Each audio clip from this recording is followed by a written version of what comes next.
사도행전 8장 26절에서 36절입니다.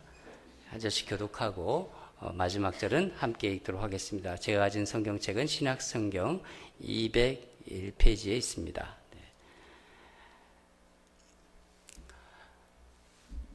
주의 사자가 빌립에게 말하여 이르되 일어나서 남쪽으로 향하여 예루살렘에서 가사로 내려가는 길까지 가라 하니 그 길은 광야라.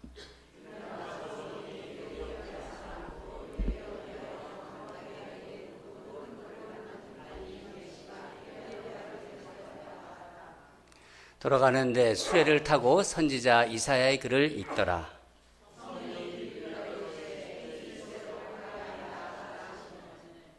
빌립이 달려가서 선지자 이사야의 글을 읽는 것을 듣고 말하되 읽는 것을 깨닫느냐.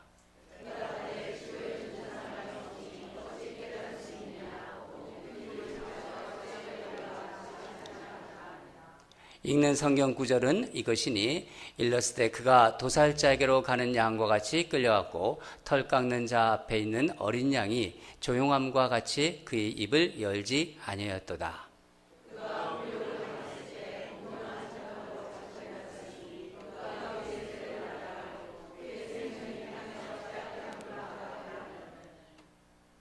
그 내시가 빌립에게 말하되 청컨대 내가 묻노니 선지자가 이 말한 것이 누구를 가리킴이냐 자기를 가리킴이냐 타인을 가리킴이냐.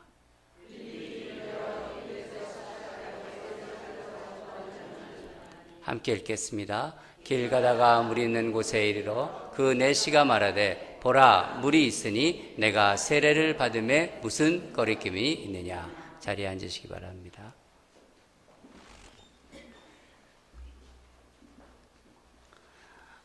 여러분 보통 이름 우리가 이름 있지 않습니까? 이름 앞에 무엇이 붙는다면은 보통 어떤 것이 붙나요?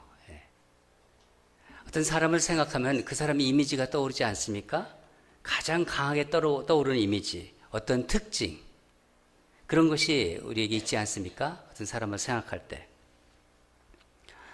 제가 함께 사역하던 목사님 중에 아주 깔끔한 그런 분이 계셨는데 그분 책상 서랍에 이렇게 보면은요 조그만 그 장난감 같은 좀 생긴 작은 빗자루를 항상 서랍에다 넣어두셨어요. 그래서 수시로 그것을 꺼내가지고 자주 그 책상에 먼지를 그 빗자루로 쓰셨습니다. 우리 목사님들이 그분을 뭐라고 불렀냐면요. 쓰시는 종 아무개 목사님 그렇게 불렀어요. 지금도 생각하면은 참 재미있는 별명이라고 생각합니다. 성경에 많은 인물들이 나오지 않습니까? 성경에 나오는 인물에도 그 이름 앞에 수식어가 따라다니는 사람들이 있습니다. 예를 들어서 한번 우리 몇 사람의 이름을 한번 볼까요? 예수님의 사랑하는 제자 누구죠? 요한입니다. 또 순교자 하면 누가 떠오릅니까? 스데반. 그리고 스데반 집사죠. 구약에 그 병거 타고 막 하늘 막 날아가고 하는 어떤 그 선지자 있죠. 누구죠? 엘리야 선지자. 불의 종이라고 합니다. 불의 종 하면 엘리야 선지자. 그리고 믿음의 조상 하면 누구죠? 아브라함. 여러분 무엇을 알 수 있나요? 그 사람의 삶에서 가장 중요한 것, 또 그 사람의 삶의 특징을 단적으로 보여주기도 하고요. 때로는 그 사람의 성격과 특징을 나타내기도 합니다. 그렇죠? 그래서 우리는 그것을 이름 앞에 놓고 이렇게 부릅니다. 여러분은 여러분의 이름 앞에 어떤 수식어를 가지고 있습니까? 또 자기를 한번 생각해 보세요. 어떤 수식어가 내게 가장 어울릴까? 오늘 설교의 포커스는 빌립이라는 한 집사의 개인적 삶에 있는 것도 아니고 빌립이 집사였죠. 집사였는데 집사라는 직분에 대한 것도 아닙니다. 빌립이란 사람이 삶의 가장 중요한 방향이고 그 삶의 가치였던 전도자로서의 빌립 집사를 나누려고 합니다. 빌립이라는 이름이 예수님의 제자에게도 또 나타나요. 누구죠? 빌립. 제자 빌립입니다. 오늘 본문의 이 빌립은요, 예수님의 제자 빌립을 말하는 것이 아니라 초대교회 7 집사 중의 한 사람인 전도자 빌립입니다. 우리가 읽은 본문 앞 그 8장 앞부분을 보면은 스데반 집사가 이제 순교합니다. 스데반 집사 순교한 후에 예루살렘 교회에 핍박이 이제 몰아치기 시작해요. 심해져요. 그래서 사도들을 제외하고서는 그리스도인들은 유대와 사마리아로 다 이렇게 뿔뿔이 흩어지게 됩니다. 그리스도인들이 이곳저곳을 다니면서 복음을 이제 전파했는데 빌립 집사도 그 중에 한 사람이었습니다. 여러분, 빌립이 어디서 복음을 전했죠? 사람들이 가기 싫어하는 사마리아에서 복음을 전했어요. 빌립 집사는요, 아무도 주목하지 않는 그 사마리아에서 복음을 전했는데 놀랍게도 하나님의 역사가 일어났습니다.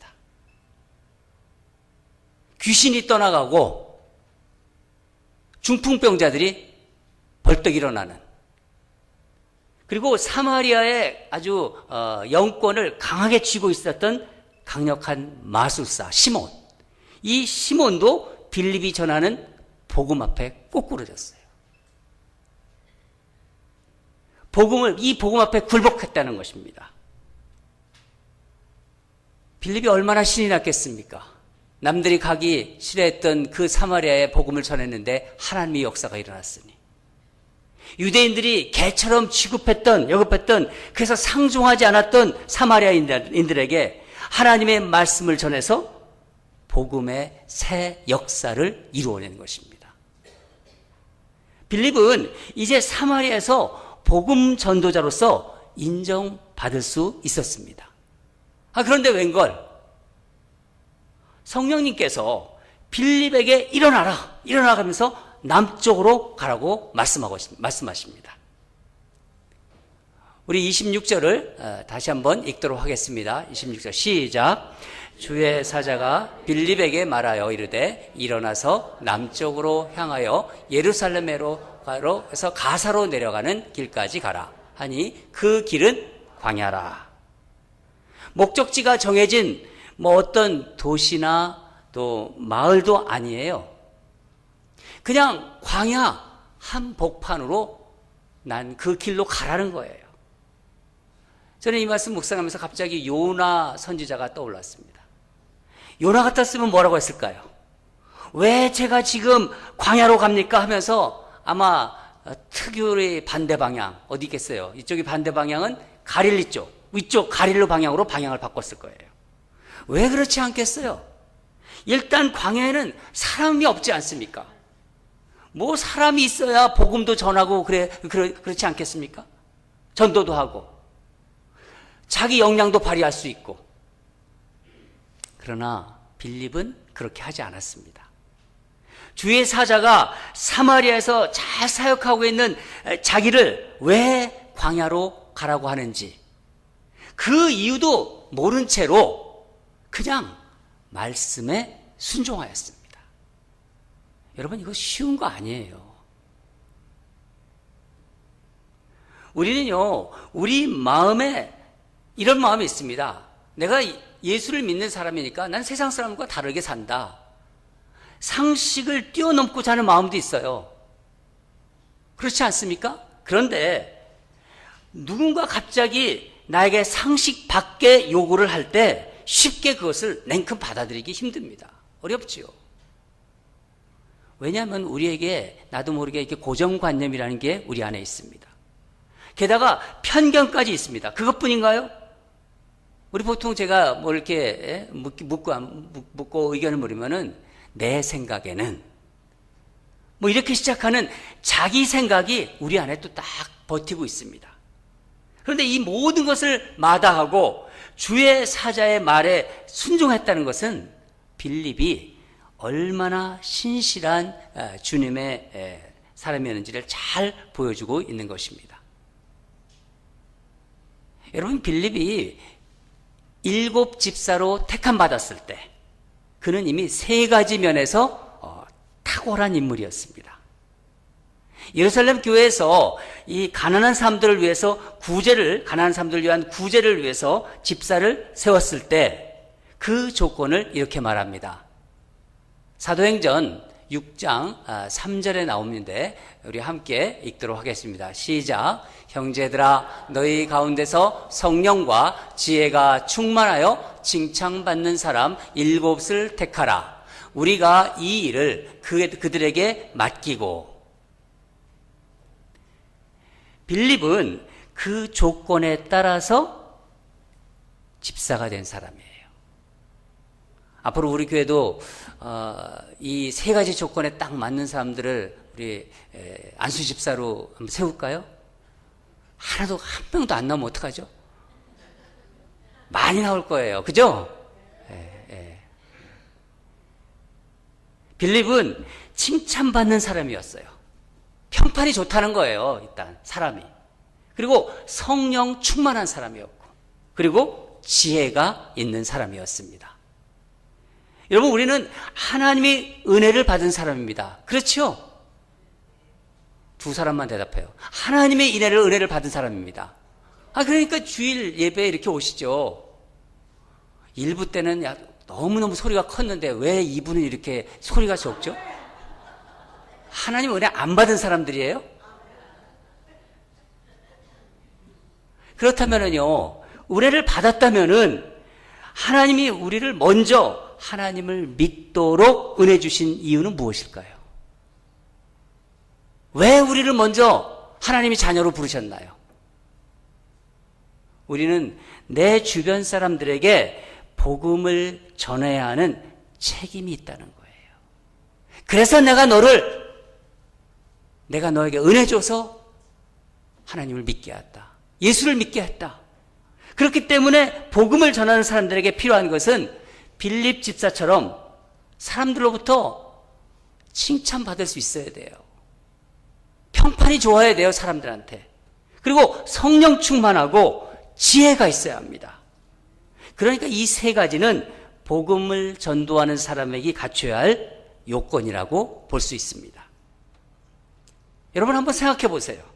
전도를 하고자 하는 사람이, 그 사람이 인격이나 삶에 있어서 다른 사람에게 존경받기는 고사하고 칭찬도 못 받고 평판도 좋지 않은 사람이라면, 그렇게 좋지 않은 사람이라면은 제대로 예수님이 증거가 되겠어요? 어떤 반응이 올까요? 만약 그런 사람들이 예수를 믿으라고 얘기한다면은, 당신이나 잘 믿어요. 그렇겠어요? 그렇지 않겠어요? 또 좀 심하게 얘기하는 사람은 어떻게 얘기했습니까? 그렇게 잘 믿어서 그 꼴이냐? 충분히 들을 수 있는 말이에요. 넌 당신은 예수 잘 믿어서 그렇게 살아? 그렇게 가르쳐주는 세상 사람도 있어요. 당신 똑바로 예수 믿어. 그렇게 얘기하는 사람도 있어요. 그런 의미에서 전도는요, 아무나 못하는 거예요. 뼈를 깎는 노력이 있어야 합니다.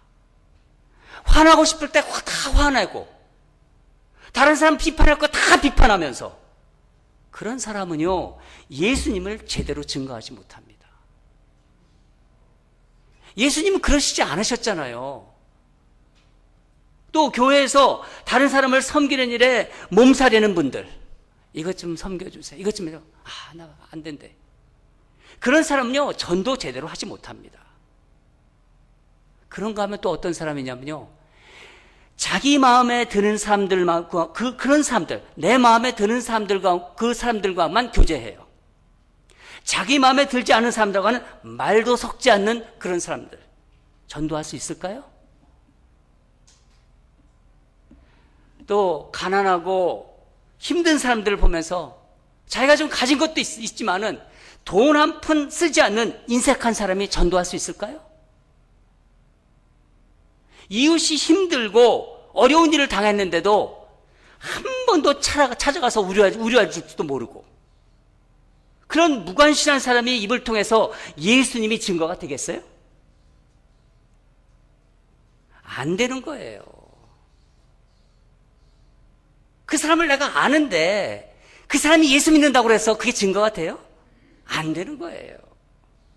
또 비즈니스 하면서 조금이라도 더 이문을 남기기 위해서 거짓말 살살하고 양심에 꺼리 끼는 짓 하면서 전도할 수 있겠습니까?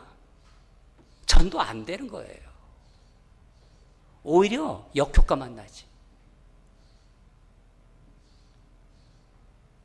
여러분, 예수님을 모르는 사람들, 안 믿는 사람들이 보고 우리를 보고 우리 인랜드 온누리 교회 교인들을 보면서 좀 매력을 느껴야 돼요. 야, 저 사람들 뭔가 좀 달라. 뭔가 그런 것이 느껴져야 돼요. 아무것도 느낄 수 없는 사람들. 그런 사람들이 전도한다고 해서 천만에요. 안 믿어요. 차라리 모르는 사람들은 아는데 아는 사람들은 그렇지 않습니다. 본문을 보면은요, 이런 빌립을 성령께서 급하게 광야로 내몬 이유가 단 한 가지입니다. 27절에서 말하고 있는 것처럼 이디오피아 내시의 한 영혼을 구원하고자 하였기 때문입니다. 지금 이디오피아 내시가 복음을 들을 아주 절호의 찬스였기 때문이에요. 저는 이 말씀을 묵상하면서 지난주에 우리 말씀 나누었죠? 예수님께서 말씀하신 길 잃은 그 한 마리의 양을 찾아는 나서는 목자의 비유, 이 말씀이 다시 생각났습니다. 길 잃은 한 마리 이디오피아 내시를 찾는다는 것은 빌립이 어디에서 전도했습니까? 사마리아에서 전도하고 있는 99마리의 양이 중요하지 않아서가 아니에요. 천하보다 귀한 한 영혼을 구원하려는 하나님의 마음, 하나님이 열심히 거기에 담겨 있는 것입니다. 빌립 지사가 어떻게 전도했나요?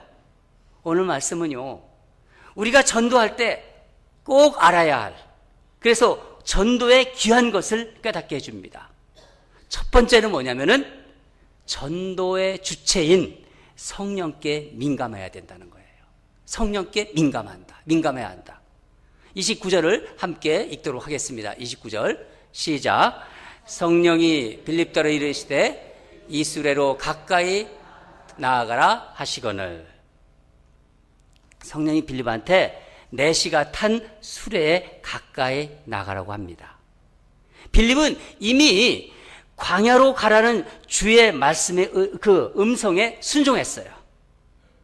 이번에는 수레에 가까이 가라는 성령님의 음성을 듣고 그 음성에 따릅니다. 그러니까 여러분, 전도의 주체는 내가 아니라 성령님이시고 내가 할 일은 순종이라는 거예요. 여러분 마음속에 어느 분에게 복음을 전하고 싶은 마음이 계속 있지요. 일어나고 있지요. 여러분 마음속에 누군가가 있을 거예요. 제가 예수를 좀 믿었으면 좋겠는데, 그런 마음 있지요. 누군가. 그러면 성령님께 물어보세요. 성령님, 지금입니까? 지금입니까? 기도하면서 물으세요. 기도하면서. 마음의 확신을 주시면은 지체 없이 나가세요.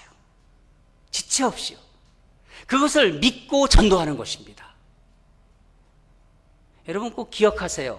전도의 주체는 내가 아니라 성령님이라는 것을.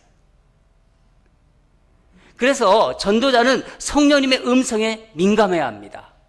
여러분, 제가 지난 주일에 길 잃은 한 마리 양 그 말씀드리면서 유사시에 전도할 수 있도록 전도지를 가슴에 품고 다니라고 말씀드렸는데, 오늘 이 가슴에 품고 오신 분 손 한번 들어보세요.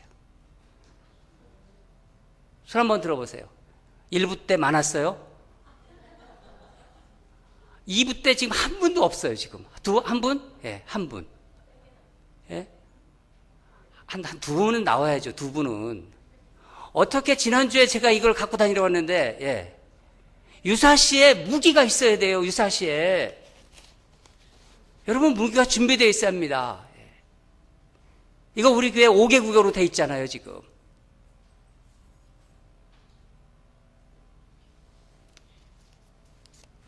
두 번째는요, 전도 대상자에게 관심을 가지고 기회가 오면 바로 잡아야 돼요. 우리 30절을 읽도록 하겠습니다. 30절 시작. 빌립이 달려가서 선지자 이사야의 글을 읽는 것을 듣고 말하되 읽는 것을 깨달으냐.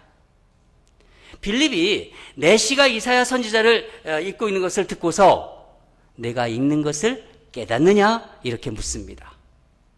여러분, 전도 대상자에게 관심을 가져요. 이 관심이 굉장히 중요한 거예요. 목회에서도 관심이 중요해요. 관심이 있으니까 제가 전화하고 관심이 있으니까 자꾸 만나는 거예요.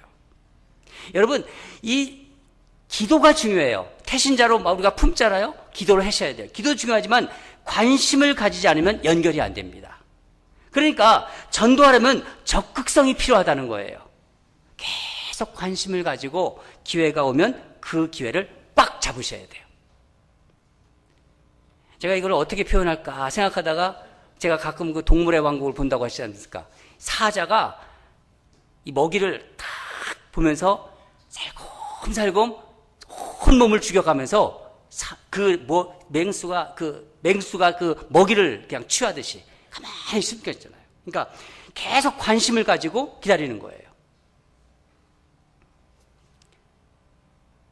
그게 그런 마음이 필요한 거예요. 다른 것이 아니라 그런 순간 사자가 맹수를 향해서 살금살금 기다리는 그런 마음으로. 그렇지 않고 그냥 감나무 밑에 가서 감이 내 입이 떨어질 줄 알고 그 입만 딱 벌리고 있어 봐요. 입만 아프지. 어느 세월에 감이 떨어집니까? 관심을 가지고 찾아가시고 전화하셔야 돼요. 전화하시고 시간을 내서 커피도 사드리고 커피도 사 먹자고 같이 커피 먹자고 하고 또 식사도 함께 하시고. 물론 식사비 커피비는 누가 내시는 거죠? 그분이 내는 건가요? 여러분이 내는 거예요. 그것도 그분이 내게 하면 또 안 되는 거예요. 예. 그래야 기회가 생깁니다.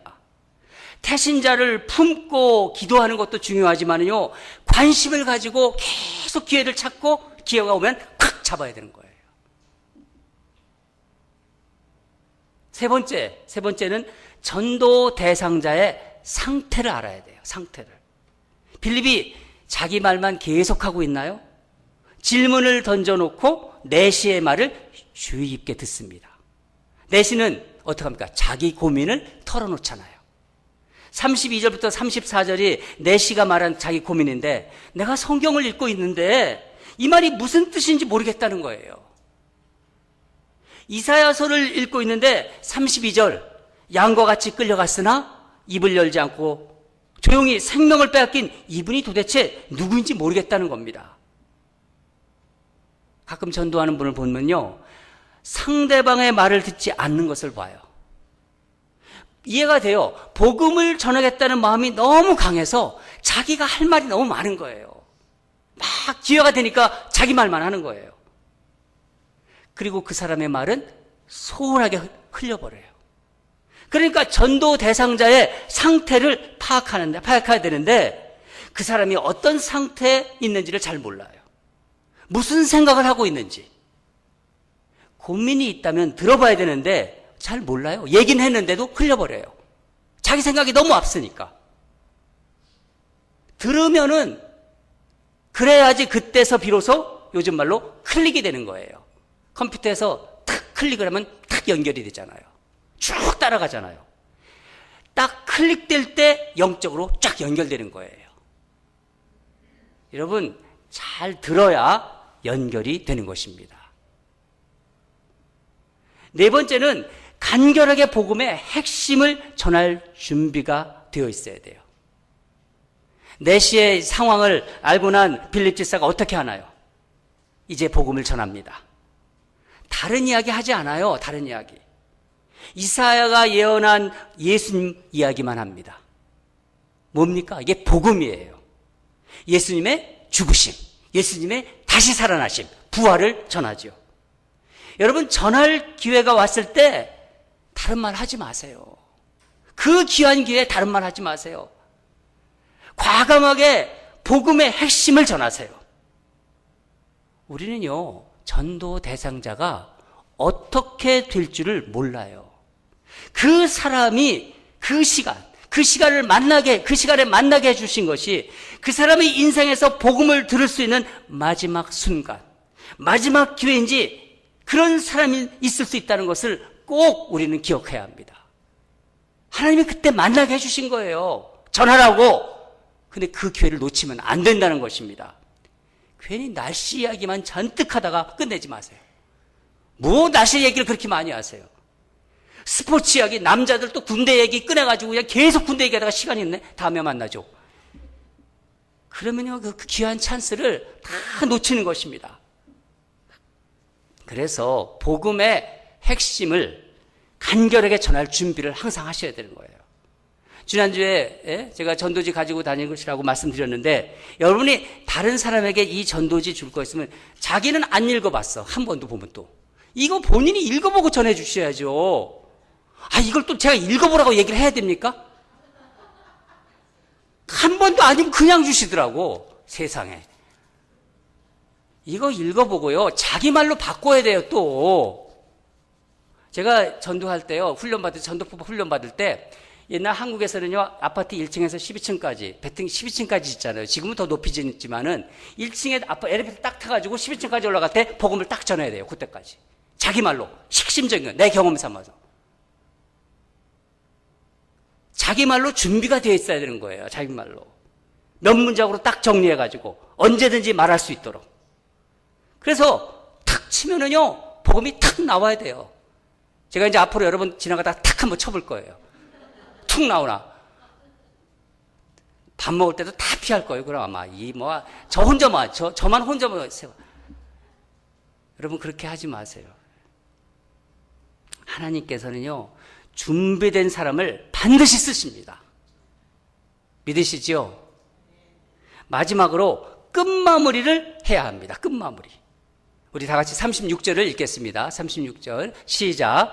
길 가다가 물이 있는 곳에 이르러 그 내시가 말하되 보라 물이 있으니 내가 세례를 받음에 무슨 꺼리낌이 있느냐. 이 복음을 들은 간다의 내시가 세례 받기를 간청합니다. 청하는 거예요, 본인 스스로가. 빌립은 주저없이 물에 들어가 세례를 베풀어요. 물에서 올라오니까 정말 성령이 빌립을 이끌어갑니다. 내시도 기쁘게 자기가 갈 길을 가요. 여러분, 우리가 복음 전하다가 그분이 반응을 나타내요. 예수님 믿고 싶다고. 믿고 싶다고 하면은요, 그럼 우리 여러분 어떻게 해요? 가까운 교회 가세요. 우리 교회 목사님 말씀 좋아요. 그렇게 하고 그거 아니에요. 그러지 마시고 그 자리에서 영접기도 따라하게 하세요. 본인이 믿겠다고 하는데 왜 그걸 못 하세요? 끝마무리를 분명하게 하셔야 되는 거예요. 우리 다 예수 믿는 분인데 우리 영접기도 한번 우리 지금 해봅시다. 우리 하나님 믿겠다고 하는 분 딱 만나면은요, 우리 저렇게 영접기도 하세요. 더 짧게 하시면 좋겠지만 우리 다 같이 우리 한번 영접기도 우리 생각하면서 옛날에 내가 예수 믿을 때 영접기도 할 때 할 때 그 분위기를 생각하면서 우리 다시 한번 읽도록 하겠습니다. 제가 따라 같이 읽어요. 시작. 하나님, 저는 죄 가운데 거하는 죄인으로서 하나님을 멀리 떠나 있었습니다. 그럼에도 저를 사랑하시어 독생자이신 예수 그리스도를 이 땅에 보내주셔서 구원의 길을 열어주시니 감사합니다. 지금 이 시간 예수님을 나의 주님으로 영접합니다. 이제 나는 과거의 내가 아니고 주님의 사람인 것을 고백합니다. 예수님 제 안에 거하시고 저를 다스려 주옵소서. 주님의 자녀답게 살아가도록 늘 인도하여 주옵소서. 예수님을 사랑합니다. 예수님의 이름으로 기도합니다. 그렇게 따라하도록 따라하도록 여러분이 준비되어 있어야 돼요. 사랑하는 여러분, 하나님은 한 영혼만을 위해서도 특별한 만남을 준비하십니다. 우리가 영적으로 민감하기 위해서는요, 예수님과 교제하는데 시간을 내시고 힘을 쏟으시기 바랍니다. 그러나 순종이 없다면 그 주신 기회를 놓쳐버릴 수 있다는 것을 꼭 아시기 바랍니다. 성령님의 인도하심에 따라 담대하게 순종하세요. 내게 분명히 하나님 이 마음을 확실히 주시는구나. 지체 없이 순종하세요. 여러분, 전도는 성령께서 쓰시는 사람이 전도를 할 수 있습니다. 바울은 빌립에게 전도자라는 호칭을 붙여주었어요. 빌립이 구제를 위해서 집사로 선택을 받았어요. 그렇지만은 그 일에 그치지 않고 복음을 전도하는 일에 자기 일생을 다 바친 사람입니다. 그래서 전도자라고 불리는 것입니다. 전도자 빌립. 하늘나라에서 참으로 위대한 이름입니다. 왜냐하면 하나님께서 기뻐하시는 이름이기에 위대한 이름이라는 거예요. 하나님이 기뻐하시고 하나님이 인정한 이름이기 때문에 저는 우리 교회 성도들이 모두가 이런 자랑스러운 명칭을 갖기를 간절히 소원합니다.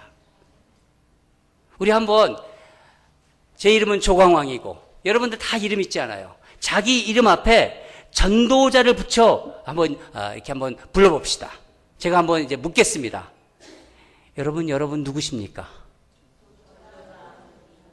1부 때보다 훨씬 나아요. 이거는요.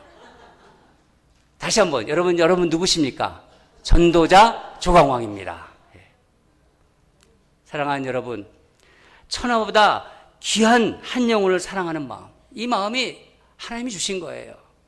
그리고 성령님께 늘 그 성령님의 음성에 기도하면은 우리가 기도하는 것 자체가 성령님께 기도한다, 그 성령님을 우리가 모시고 있다는 증거거든요. 성령의 음성에 늘 이 민감한 마음과 이 귀와 이 마음, 성령께서 주시는 마음에 순종하는 내 손과 발, 그것이 있다면은요, 우리도 빌립처럼 하나님을 기뻐하게 하는, 하나님을 기쁘시게 하는 전도자가 될 수 있습니다.